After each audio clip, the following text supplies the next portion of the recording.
Sorry.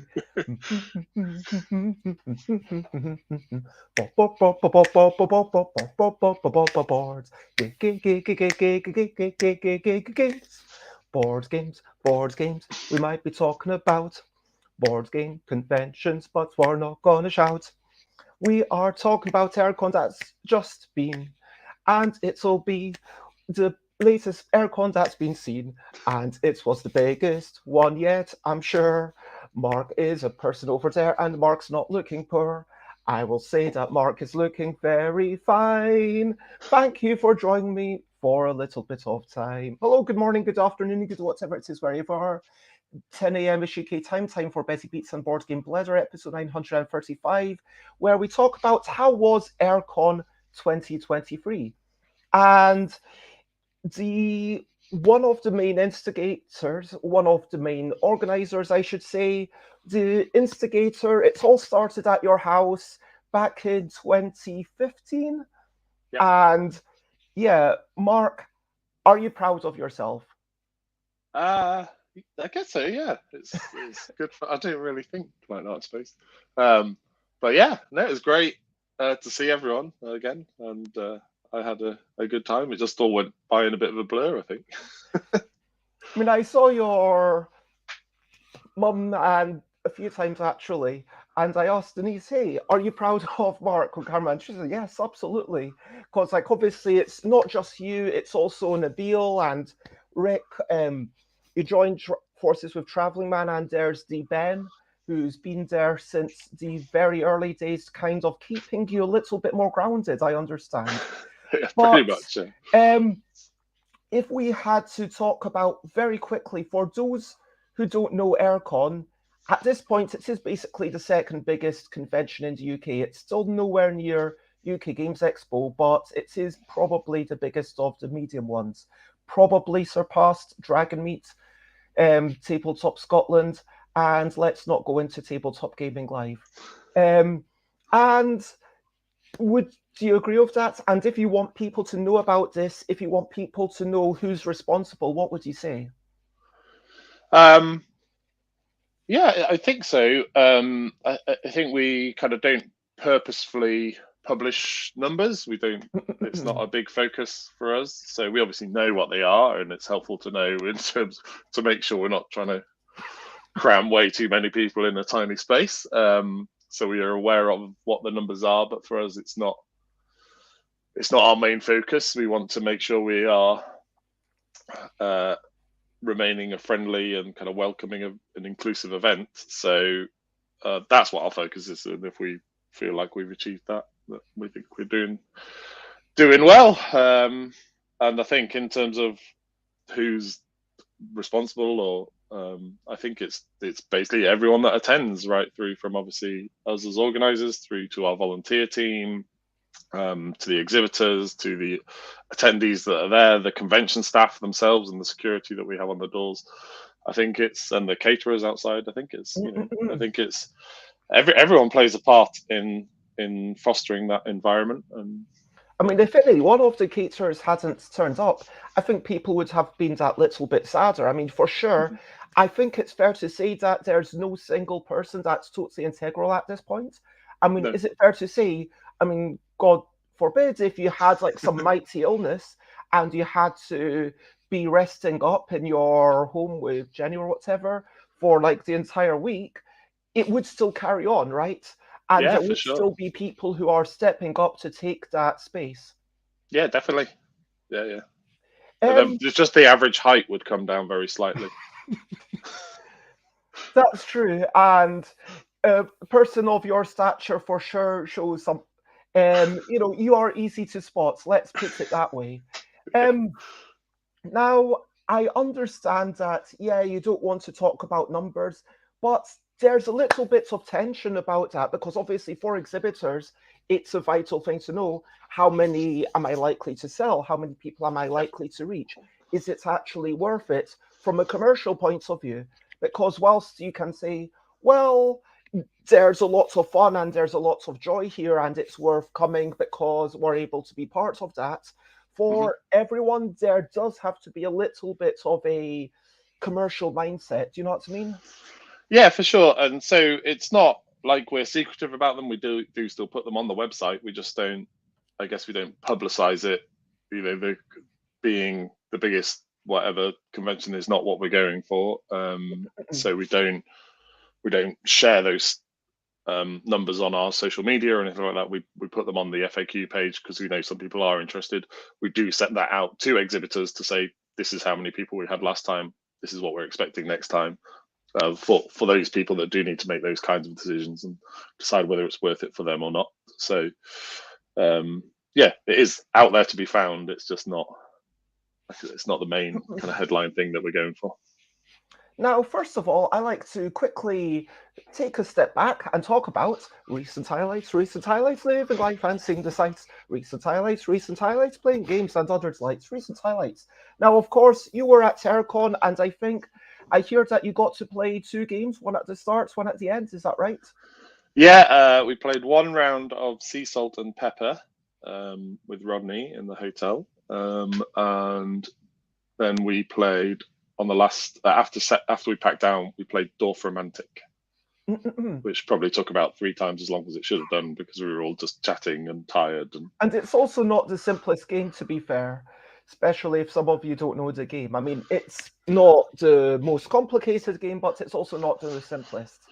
Yeah, we didn't do very well. I think the scores are bracketed. It's the co-op, and we definitely came nowhere even close to the top of the bottom bracket. We were, I can't remember what it calls it, peasants or something. But yeah, we got 72, and I think the top of that bottom bracket is 0 to 99. So 72 is definitely not a very good score. I mean, at least you understood the rules by the end, I guess, and at least you had fun. That's what it's all about. And I think for me, yeah, I'm just going to share a bunch of pictures and go through. So for me, it is definitely all about the people. Josie and Jane, you can tell it's setup day because of the high-vis jackets, hiding wee bits of the red. And most of my pictures, just for the record, are either at my stand or during setup hours. So it is a bit busier than this. But also it's about the connections coming together with people around the table and having that time together. I mean, what do you feel like food could be considered a brilliant thing? It's a little thing which is brilliant. Because for me, food bringing people together, seeing everyone sharing in the joy, sharing food, and like I'm reminded of when we went and had, Belgian beers. Oh yeah, yeah, definitely. What was your outstanding meal of the convention? I think the poutine for me is one of my favourites from the catering truck outside. Yeah, that was good. And I really enjoyed. We went out there was a beer tasting event on Thursday evening, so I was very kindly given the evening off and allowed to go to that, and that was good fun. Nice. And sort of just a big bunch of there was 30 something people at that, and so we were all just chatting to each other and having a good time. And even it went not a little wrong. It wasn't their fault. They ran out of gas, and so we had a 40-minute break, and everyone just kind of mingled and was chatting to each other. It was great. Good time. Yeah, the poutine is a great idea. And hello, Time Roller. Lovely to see you here. I hope that you're having a good day. So, whoops, I didn't mean to click that. But yes, at the Hachette UK event, it was lovely to chat to everyone. Yeah, for those who don't know, that's Kim Joy, and it was just a wonderful thing to be able to just talk with everyone, to have these conversations, because it's trite to say, and everyone says it all the time, but it is about those intimate connections. There's also a downside. I mean, as Airecon continues to grow, it's inevitable that there's going to be people that we don't necessarily see. I mean, on Sunday, I think I ran around the entire halls twice whilst doing my stream, once because I'd forgotten to press the record button, and a second time because I was filming, and then I saw Paula Denning and Matthew Jude and Brother Smurf, and it was lovely to see them. I totally missed Rodney. There were so many people that I'd have loved to chat to, but I just didn't because there's only so much that you can fit into a single weekend. Yeah. And do you feel like, I mean, frankly, it's not like a sudden cut off. Sure, um, the higher ceilings made a difference, and they maybe, sorry to say this, lost a tiny bit of that intimacy just because of a more of a warehouse feel. But do you think it's inevitable that this will keep going away compared to when it first started at your house? Well, yeah, it's definitely going to change slightly from when it was in my house. Although we had pretty high ceilings in that room, because it was like a double height room with a mezzanine.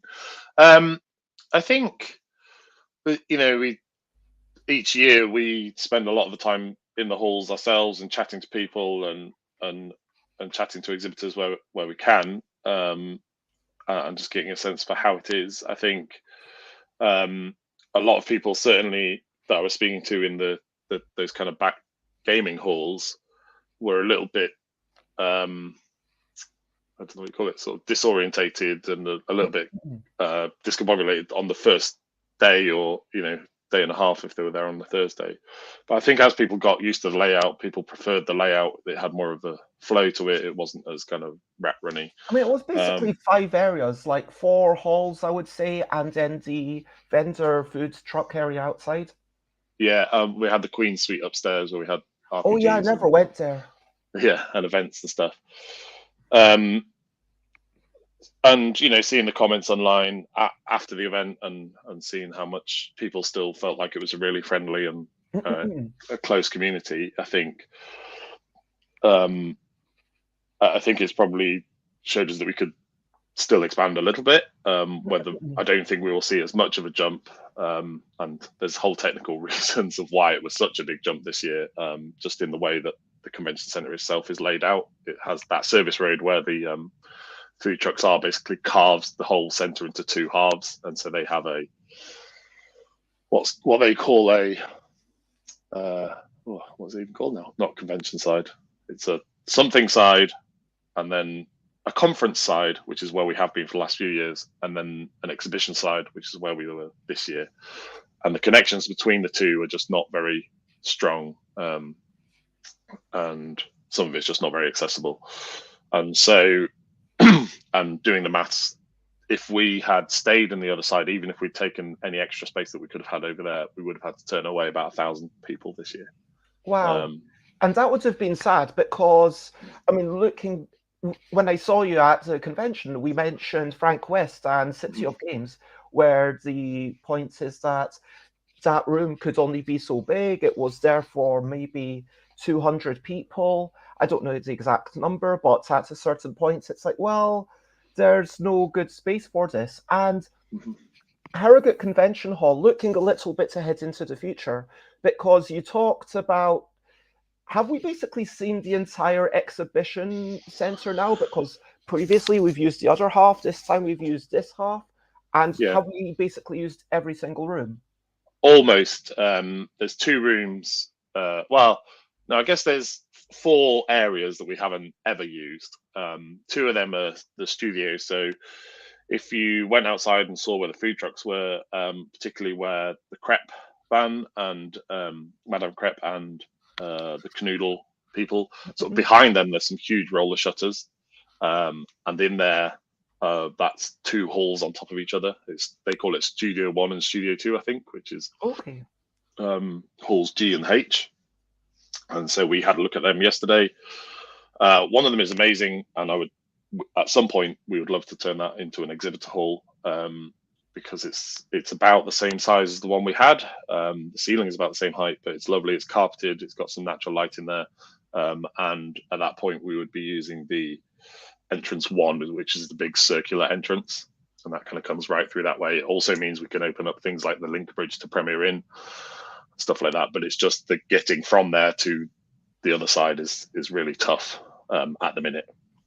But as we kind of open up more areas, um, we might be able to look at that. The one underneath is the exact same floor plan, but it's not carpeted. It doesn't have natural light. It's got pillars everywhere. They are consulting with the council on how to, because the convention centre is one of the only one, I believe, the only one in the country that is owned and operated by the local council. It's changing to the North Yorkshire County Council, but it's still council owned, and so they're consulting with the council at the minute on how they can renovate that hall, and we might end up in there at some point. So there is actually two. It's unusable. The bottom one is, yeah. But they said that they're looking at what they can do and replacing the lights and putting new carpet in and various things like that. There is actually two halls under the halls that we had this year, which you might have seen as you went through the links. Occasionally there's stairs down.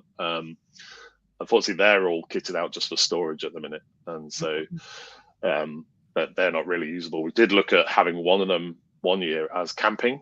We were going to do indoor camping in one of them to alleviate some of the costs, but when we worked it out, and by the time we put shower blocks in and all of this sort of stuff, it was more expensive than staying at the Hilton, so that wasn't really feasible.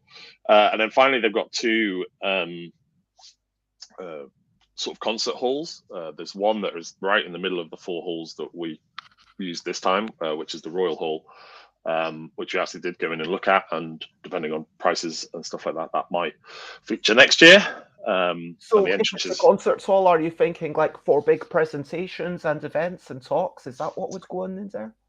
Yeah, I mean, that one is actually the smaller of their two concert halls. So the other one is in that big circular thing at the main entrance. And that one's massive. That's like 2,000 people or something auditorium. So I don't know that we would ever be using that. But the other one, the Royal Hall, is a bit smaller. The maximum capacity of it is about 1,000 seated, but we probably wouldn't use the stalls at the top, the two levels. We would just have people on the floor, using it for seminars, events, and where people sit in rows rather than the mega games that we run where people sit around tables. It'd be that kind of thing. And it's really nice because there's access from the exhibitor hall, so it brings kind of people back down that end and creates a bit more of a flow around in a circle around that whole end. There's other things that we've looked at in terms of those halls that we had this year. We did look at one point at carpeting them, but the cost was somewhere roughly around £16,000 per hall, and then we found out that afterwards they just throw it all away, which we just thought was horrendous. That's ridiculous. Yeah. So, why would they throw it all away? Is that because they're worried that it might have dirt and grime in it? And I don't know. I don't know. I mean, it's not very sturdy carpet. That kind of exhibition carpet you'll have seen at other events. It's designed for short use. You wouldn't put it in your house or anything like that. But it's often cut to the hall that it's in. The people that might be coming in afterwards might not want it, or they might want a different configuration or something like that. So I think they just find it's easier to put it down, pull it up, put it down, pull it up as and when needed. Plus, they can charge for it every time they do it. Yeah, that does seem to be like a constant theme of, making sure that, hey, none of these halls are being used, but, you still can't use it. It's like, I mean, all the time at UK Games Expo and actually at Airecon this year, it's very clear, you stop here. You can't go 1 meter further than these bollards in this hall. Because... Yeah, pretty much. So like that Saturday, we had the second half of Hall C, and it was very explicit that we can't even do any. We're not even allowed to store stuff in that second half. Even if we put a box down, that's it. They'll charge us for that day. So we paid for it very specifically, half a day for 1 day of the convention, half a hall for 1 day of the convention. Just because you felt, okay, Saturday we're going to need extra tables. Yeah, Saturday's always the busiest day, and yeah, I would estimate that we had somewhere between 3,000 to 3,500 people in the halls all at the same time. So we just needed that extra space. The way we work out our capacity, so technically we could have gone higher on the capacity. We based on the square meterage, but the way we want to, what we want to make sure is that everyone can find a seat if they want to play a game. And whilst it gets close, sometimes I think we've seen from the comments we've already received that was never a struggle. You maybe have to wander into adjacent hall or whatever, but it wasn't like people were having to play on the floor or things Oh like that, yeah. or just not play games. So we work our capacity based on if everyone sat down at once, is that a possibility? And it was. So yeah. I mean, do you think that you need to have that maximum capacity? Because on the other side, there's the argument that, well, if it was a tiny bit smaller, maybe it would feel a little bit more intimate. To be fair, I didn't really sit down outside of the vendor area until after 6 p.m. Yeah. But when I did, it felt, oh, this is a bit quiet. But that again is because it was literally closing a couple of hours later, and it made you want to still have people around you, because whilst for me one of the highlights was playing games with Jess and Kat and James Wallace, who weren't, it wasn't just games that had made myself, it was still nice to have people around you, because otherwise, in theory, maybe we could have met up in Reading or something or anything. We don't necessarily need a convention if it's just a few of us getting together. Do you know what I mean? Yeah, but I think we felt that there was always we had regular reports where we were, because we were a little bit worried about on the Saturday about actually filling, like going over capacity slightly. So we had constant monitoring the halls, and certainly through the daytimes it was fine. And then in the evenings we sort of slowly shut down the halls, which meant that we tried to keep people together and keep that nice buzz. Yeah, and it's always a tricky balance between having empty halls and people not being able to find a space, and so I think yeah, it's always something that we're looking at. Now, I want to remind everyone to, of course, comment, ask questions, because that's why we do this live. So if you're watching, whilst I appreciate you watching, do reply to all respectful comments and questions. It is my last time, and I did a lot. Sometimes. Thank you very much. How do you feel about that? I mean, obviously, I've done these 2 p.m. events, and a lot of it didn't work out perfectly for me. Frankly, I completely forgot my roller banners, but people still noticed that I was there with the red, and people still knew who I was and had fun coloring stuff in. And, there were lots of demos, which was wonderful. And just wandering around everything, whilst, the Friday was much quieter than I would have expected, mainly because of the snow. And it was actually tricky for a lot of people to get in. But Saturday, I would imagine it was back up to what you would expect, and the convention was buzzing. What do you think about the general buzz? What's your feeling about this?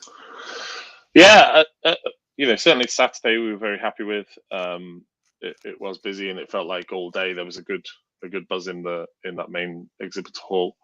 Friday there was definitely, I think it was mostly people that had already arrived on Thursday, or people that didn't have very far to go that were coming, and so we didn't get that many requests for things like refunds or people saying they weren't attending. I think mainly what it was, we get a lot of people that have multi-day passes. There's not actually that many people that just come for one single day, certainly not Friday.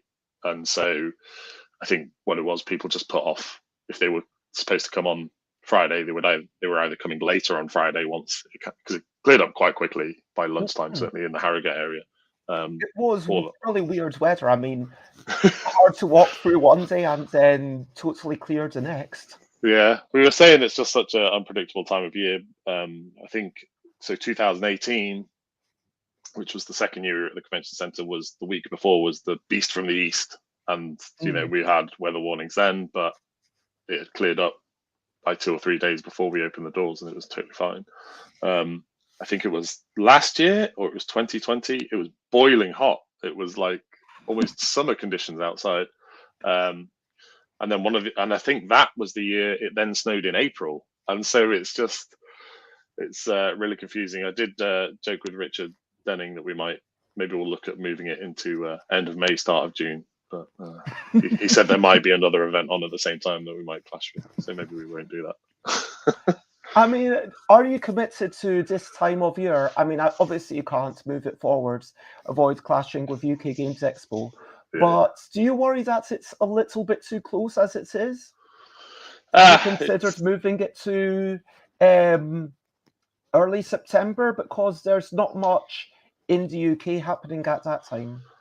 There's not, but I mean, there's Tabletop Scotland is late August, so that's quite close to that. But also, we want to have quite a big family focus for the event.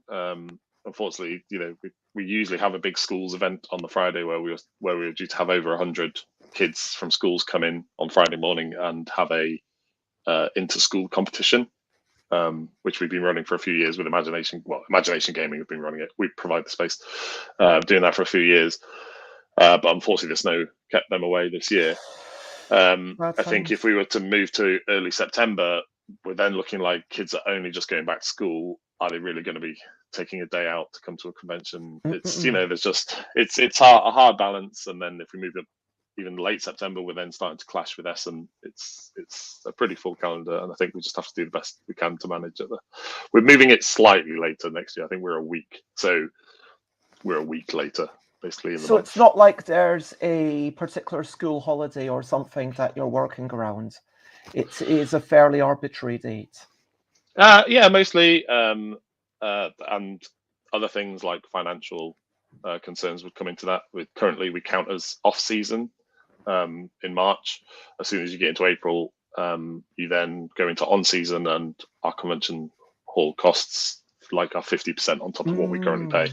And whilst I'm sure a lot of people would like to imagine the life of a convention organizer is very affluent, unfortunately, we're pretty tight on the finance side of things. So I hadn't even considered the seasonal difference in prices, to be honest. It seems like there must be a game, and I've not done enough research, but do you feel tempted to make a board game about running a convention? Like a more strategic one than the one about Essen or whatever?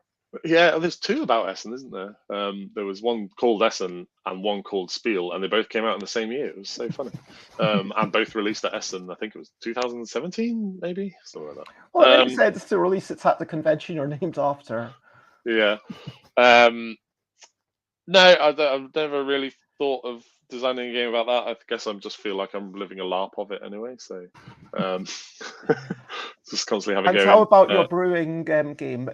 It's still brewing. I've got a couple of other ideas. I had one that I think has got some legs that wasn't about brewing, but it was about. It was on the way back from Essen, most recent Essen. No, it wasn't. On the way back from Nuremberg, we stopped in Cologne and met Toby from Oink, and we went to some Kolsch houses. Where Kolsch is a brand, a style of beer that is exclusive to Cologne. But they were these really cool. I had an idea about trying to run these Kolsch houses and fitting people into your restaurants. They only serve one type of beer, so you don't get a menu of beer. You get a menu of food, but they come around with these big trays that have a circle, and they're served in very thin, almost test tube style glasses. It's only a 200 ml measure of beer each time, and rather than asking you what you want, you have to put your beer mat on top of your glass if you don't want any more. If you leave it off, they'll just keep changing it for new full glasses, and then they just mark it with a pencil on your beer mat. And then at the end, you just hand that into the cashier and pay for however many beers you've had. But it's they're very busy. They're going to wait for you to empty the beer first before they top it up, right? Oh yes, of course. Yeah. Okay. But still, yeah, wow. I just can't get over the fact that there's only one type of beer in a German establishment. Yeah. They have soft drinks though. So what do you think distinguishes this from UK Games Expo other than the size? Because you don't want to just be a smaller UK Games Expo, and whilst there will be small differences, do you work to differentiate yourself at all? Yeah, definitely. I think UK Games Expo is a great sort of flagship thing for celebrating the hobby and having so many different things going on under one roof. And and so many people from all over the world. And so I think it's a great event to go and see loads of international exhibitors and things like that. I think we've very much steered towards more. It's a play focused convention, and trying to do more each year around the community stuff. So we've tried various things over the years, and we will keep trying other things as well. But a couple of years ago, we ran, I think we called them Air Communities, even. I can't remember now, where we had like a knitting group and a baking group and things like that. This year we did what we called air events, which were smaller events round and about Harrogate, and almost kind of inspired a bit by Gen Con, where they do some of that. They take over the whole of Indianapolis, and if you go into any kind of establishment, they're probably running something Gen Con related. And I think that's the direction we're probably going. We ran a few this year where I already mentioned the beer tasting. We had some warm-up gaming with the Harrogate board gamers. There was a bunch. There was a team that went down and did the park run. We had another one that I forgot now. We had a morning mixer at a cafe nearby. I was tempted by the park run, but being a trader, it's a lot of energy to do that and then go and set up. Yeah, definitely. Because as much as I like to pretend that I'm organised, we all know that I do have to do a little bit of cleaning up in the mornings. Yeah, sure. Yeah, so I think that's where we're trying to go, and just put these things on that if people want to get involved in that, it's there for them. And even down to the types of events we run are very much centered around trying to get people together. And like I said, we run those mega games. We did Mega Sagrada this year. We did Mega Green Teams Wins, Mega Wheels versus Doors. We did a giant game of Just One, where people started in smaller teams, like normal Just One size games. But we kept merging them. So you would start in a game of 8 people. You would then find yourself in a game of 16 people, and then 32, and it ended up with 100 people all playing the same game, and everyone had like whiteboards, and so they could compare and knock people out that way. And Rodney Smith and I think it was Naveen were guessing the clue, and they went out of the room to help everyone coordinate and rub out their answers and stuff. But and as they were sort of saying outside, we really need to make sure we get this, to make sure it's the big finishes on a big yay moment rather than we didn't get it. Never mind. That must have taken a while to check like 100 answers to see all the duplicates. Yeah, I think it was good fun. So so we'll continue doing that sort of thing and making it just fun times for all. Is what we're aiming for. The air events are a great idea, and I think that definitely being in the city centre as opposed to UK Games Expo. By the way, this is just Wagamama afterwards, like the 4 of us came. And nice. I said, okay, rather than ordering a bunch of mains, I'm going to order literally every side that's vegan and like snacks. So we just shared everything as a sort of buffet. So we had like about 11 things on the table at one point. So it was ridiculous. And you can see that pile of plates. But it was a lovely ending to a wonderful convention. And being my last con, actually, this is from Heartstrings, where we shouted things that we love. So it might be Star Trek. Who else loves Star Trek? Put your hands up, throw the ball of wool, and then create this web until at the end I had to cut everyone loose, which Rosie and Jane said it was really sad, but I did give a speech about how even though we aren't connected by the wool, we still have these connections that will last longer than wool would ever last. Yeah, but wandering around as it was, quiet and just seeing everything, it was a fantastic event. And for sure, playing to the locality, playing to the different guests that you have seems like a good choice. Having some events, but things that are good here are presumably going to be picked up by UK Games Expo and vice versa. I mean, Yeah. you're going to presumably look at every other convention and think, oh, could I do that here? Do you know what I mean? Yeah, and I think we know Tony and Richard really well, have a really good relationship with them, much like Dave at Tabletop Scotland or Paul that's running um, Handycon? Handycon. Yeah, sorry, Handycon. All good. I was all good. I almost call it KCon because they're taking over the KCon venue. But I was like, that's not right. So I'm still a bit foggy. But yeah, we have a really good relationship, and we had Matt, who is trying to start up some residential um, conventions down in Torquay, I want to say, Devon area, certainly.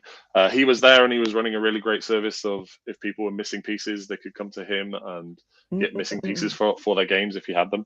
And I think, there's still, whilst it feels like it's a very full calendar of events in terms of tabletop and RPG events, it's still quite a small community of people that run those events. And we have a Facebook group where we all meet, where we all chat to each other and talk about stuff. We visit each other's conventions and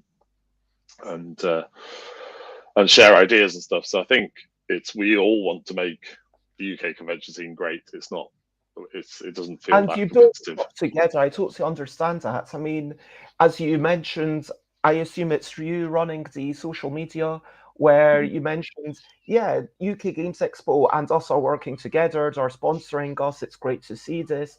We're not a competitor. And similarly, you'll be wandering around there, potentially inviting people in to say, hey, you like this? Maybe join this other thing as well.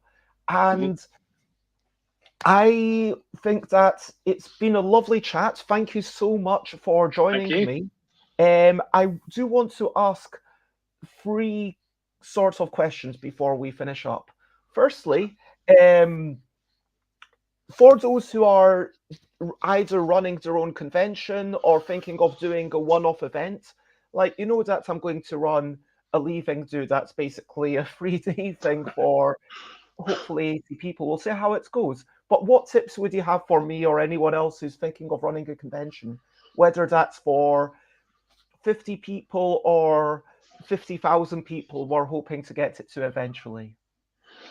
Yeah, sure. I think for us, it was just about being clear about what kind of event we wanted to run from the start, and that helped focus us. And rather than trying to do everything all at once, I think that was really good. The first public Airecon, we didn't have any exhibitors. You were the first one that we did have exhibitors at, which was Airecon 2 now.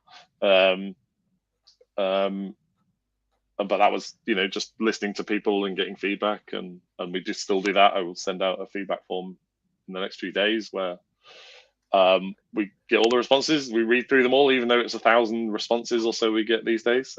We do go through them all and see how we can improve things, what worked well, and celebrate what worked well and how we can improve things.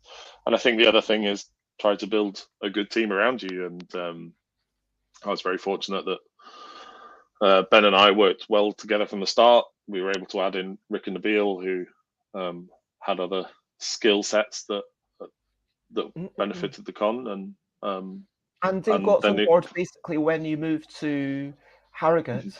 yeah, we already had a good relationship with them. So Traveling Man run a game night.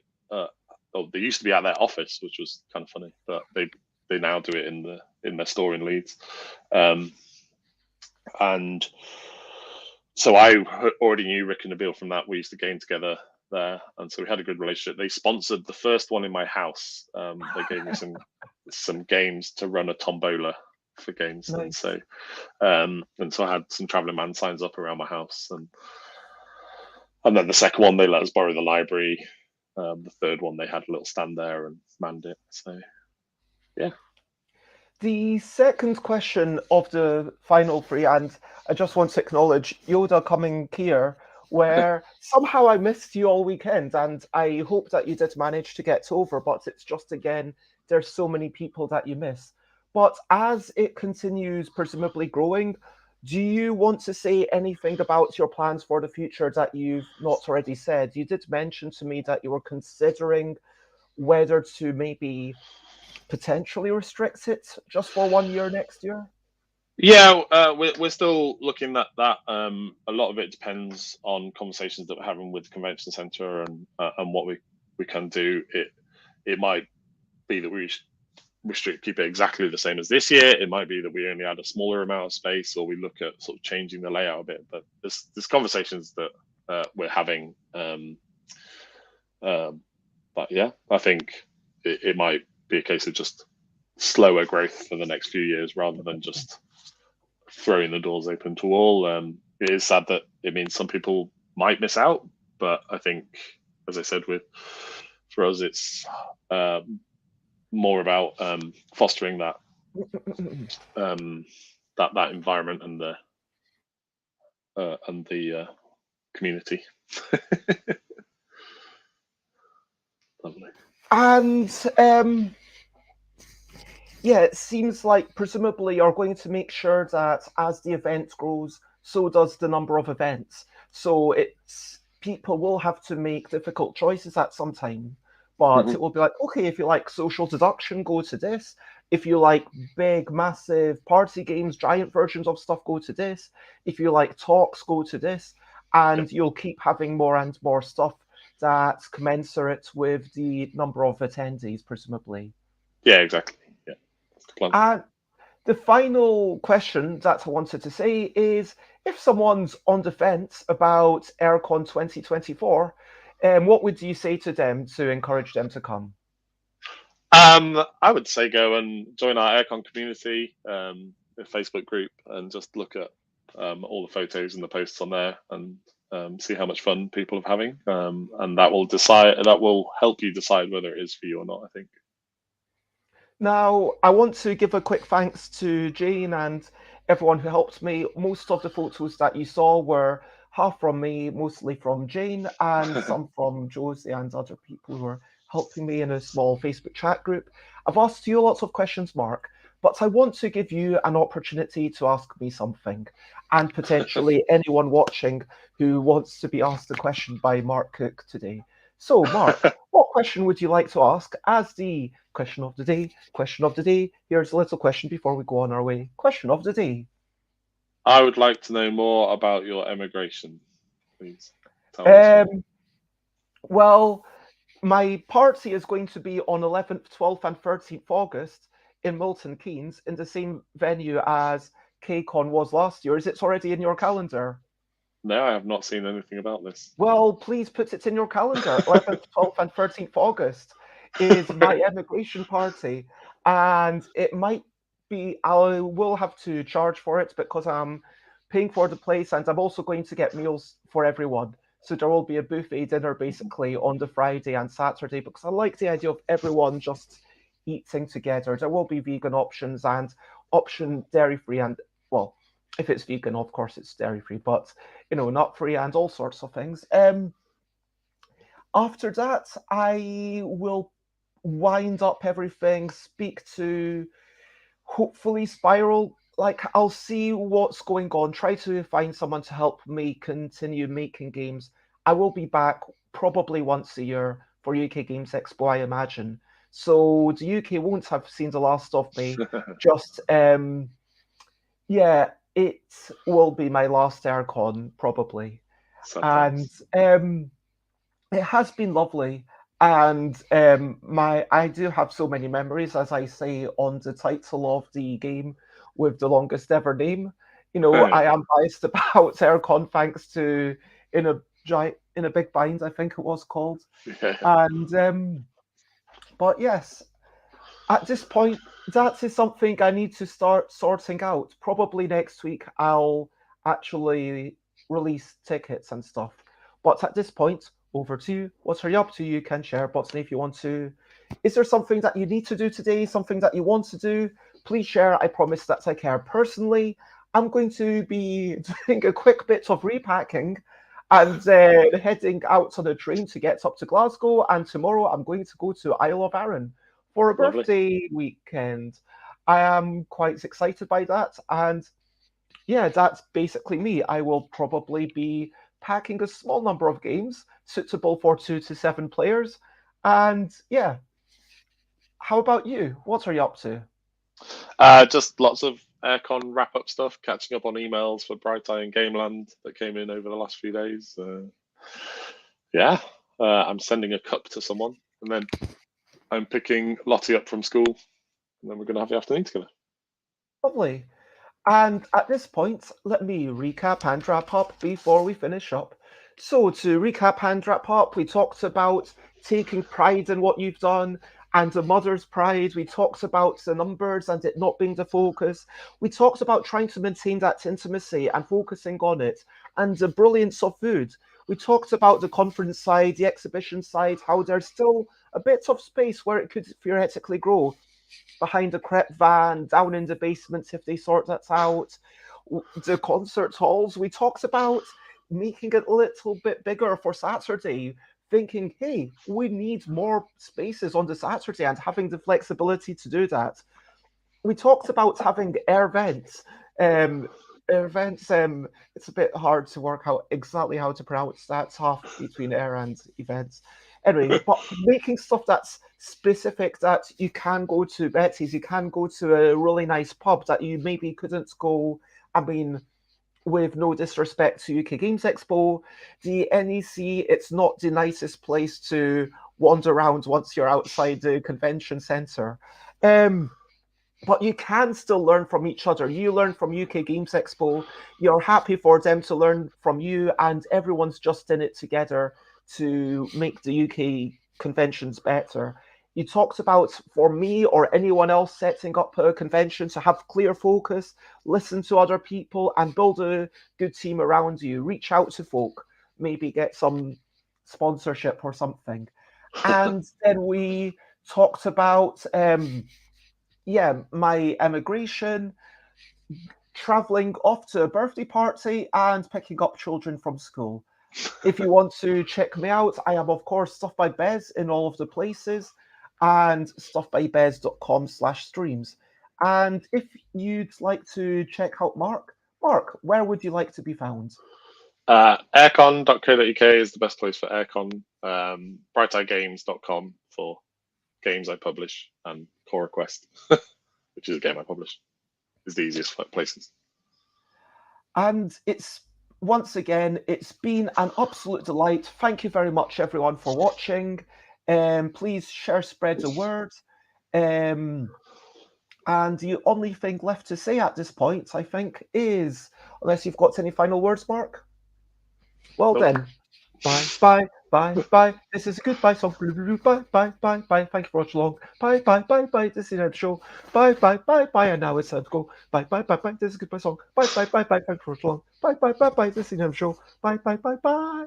And now it's time to go. Bye, everyone.